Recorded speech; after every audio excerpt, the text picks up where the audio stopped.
சூரியன்லாம் தப்பிக்கிறதுக்கு நல்லா நீர்ச்சத்து இருக்கிற மாதிரி சொரக்காயெல்லாம் சாப்பிட்டா சரியா போச்சு தான் அப்படிங்க. உடம்புக்கு வந்து இது அம்புட்டு குளிர்ச்சி. அதுக்கு என்ன காரணம்னு வைங்களேன், சொரக்காயில நீர்ச்சத்து அம்புட்டு அதிகம்ல. இந்த வெயில் காலத்துல பூரா என்ன சொல்றாங்க, நீர்ச்சத்து இருக்கிற காய்கறியை சாப்பிடுங்கன்னு சொல்றாங்க. அதுல சொரக்காய்க்கு இடம்யா.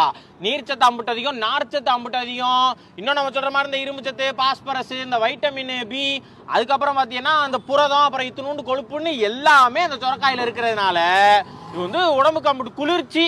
நீர்ச்சத்து அதிகமா இருக்கிறதுனால வெயில எல்லாம் நம்மளை காக்கும் அப்படிங்கிறதே விஷயம். குளிர்ச்சி சத்துக்கள் இதெல்லாம் சரிதானா, ஆனா வாய்க்கு நல்லா இருக்கணும்ல, கொஞ்சம் டேஸ்டா. இது மலு மலுன்னு இருக்கும்னா இது எப்படித்தான் சாப்பிடுறதோ. ஐயா, அது நீங்க ஏதோ வைக்க தெரியாத வச்சு கூட சாப்பிட்டுருப்பீங்க. இங்க இருங்க, பாசிப்பரு போட்டு கூட்டு வச்சு சொரக்காயை சாப்பிட்டேன்னு வைங்களேன், குழம்பே தேவையில்லை, வெறும் கூட்டை போட்டு ஒரு சட்டி சோறு சாப்பிடலாம்யா.